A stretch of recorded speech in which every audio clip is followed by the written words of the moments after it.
Hello and good morning. I'm on my second cup of tea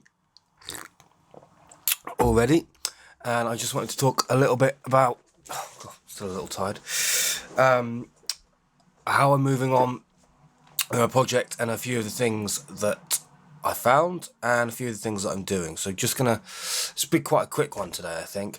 But first thing this morning, I started shooting off a few emails to a few of my contacts which I made in the previous year, to just try and get some little bit more information from some people actually working in industry, working with the software, producing the software, as to what's happening, if there's been any case studies, and asking for a bit of software. So I sent across an email to a friend at Dolby who I used to work for, and asked for a copy of their VR player software, which is ideally it's a piece of software that can be used with the Oculus Rift for previewing a video in the Rift while using the Dolby Atmos production suite. This will be really useful when I'm producing the assets for the subjective testing and the quantitative research. So I sent that across to Simon this morning, and then I also sent an email across to Ben at G Audio. Now, G Audio are a company who have created a set of tools for creating virtual reality content, audio virtual reality content. So it works in the software works in a kind of similar fashion to the Facebook Spatial Audio Workstation, whereas it's loaded in as plugins, and then the video can be loaded into the plugin, or actually in the G Audio case, it can be loaded into a video track on the actual Pro Tools timeline itself as a track, and that can be used. Now, I met Ben earlier this year at the Interactive and Immersive Audio Conference for AES, where I was presenting some of my work. We got chatting, and it's something we've been chatting about since, so I've just shot him across a message just to catch up and see if G Audio... Now, sorry, let's just backtrack a little bit, just to dig a bit further. G Audio are a company who have come up with their own codec, GA5, which they claim uses a mixture of objects and scene-based audio to create a more immersive sound field, and they've derived their own codec called .ga5, which can be encoded into AAC, and they claim that this is a stream-ready codec. Now, as I say, I got in touch with Ben, and I just wanted to see if they've had any luck with live streaming, if they've been in the use cases, and as to whether or not he'd be up for having a little bit of a chat about it. The next person, which I'm just about to send an email to, is someone that I met from Fraunhofer. Now, Fraunhofer are leading the way in terms of potentially leading the way in terms of audio for VR and live streams. They've been included in the VR industry guidelines for live streaming. They've been included in the GPPP VR stream, which is the new this is the new set of standards which will be used for 5G streaming. So we got two bases covered there.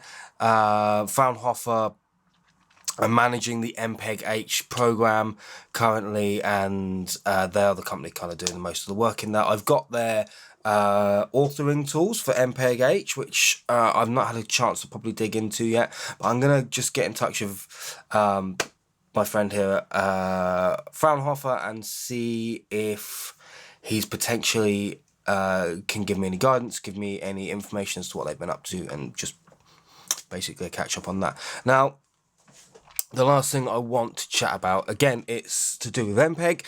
I feel that they're going to be a big player in the final year in my project here, but I did a couple of days ago, in fact it was just yesterday, I found a interesting paper that was produced a couple of years ago in 2017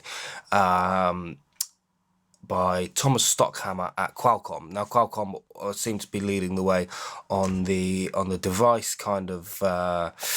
Qualcomm make a lot of the processors that you see going into the phone, into your smartphones, and a lot of these kind of mobile devices that you see now have a lot of Qualcomm chips integrated. So Qualcomm seem to be quite big on pushing forward with this on the device side of things, and Thomas Stockhammer created this. Let's just pop over to it here. Created this paper here a couple of years ago. Now, what I really liked about this paper is it's kind of talking very kind of broadly about a lot of things in the world of virtual reality. So it's not specifically talking about audio, but it's got some roadmaps which are interesting, and we can see this big block here, and there's still quite a bit, and so a lot of this light field and point clouds and stuff, this is to do with video, and we can see new video codecs. So this is publicly available information as well. So this is kind of where we're at the moment. Now what I really liked about this paper is it kind of justifies a little bit about my thinking. So I'm just going to skip ahead so we don't just get too bogged down with things here. Now there's a big survey undertaken, and sorry, excuse me, there's some interesting outcomes from this, and I just want to kind of run through this. So this basically details what business the people are taking the survey are in. Now what I found very interesting is this graph in particular. So this is what people think VR is mostly used for. Now we can see game-like content is well out in front with 73.5%. Now that doesn't surprise me at all. There are a few things that don't surprise me, and there are some quite funny things on this. Live broadcasting, including sports and broadcast. Now this is the second highest, which kind of says that there's a big lean towards this kind of streaming, or this live broadcasting. I'm kind of calling it streaming, so it's the second biggest. Now third biggest is adult content, which doesn't surprise me really, and then we've got documentaries. Now they're kind of live broadcasts and the adult content are quite a way ahead of anything else really, so it's kind of justifying of my research that broadcast is so high up there. Now I'm kind of going to skip past this, but there's some really interesting information in here. Now one of the things that I found most interesting, if we pop down to the bit that concerns audio, if we keep going, 3D audio for VR in the near future. Now what's interesting about this is channel-based people just don't think it's going to be playing a part at all, and I agree with that. Channels and objects less so with scene-based audio and a mixture of the two. So like I was just saying with G audio, they're kind of neck to neck here, and in distribution the scene-based audio is kind of leading it a bit. Now what's most interesting here is there's the do not know. Now I'm interpreting this is we need to do some more research and study into exactly which one of these is the most effective, and in the production environment and in the distribution environment, and which one will be more useful in the future. I'm gonna cut it there because we're nearly at 10 minutes, and I don't really want to go over the 10-minute mark on these blogs. But we'll come back and we'll talk about a bit more about some of these other details which I've been looking up in the next blog. Cheers.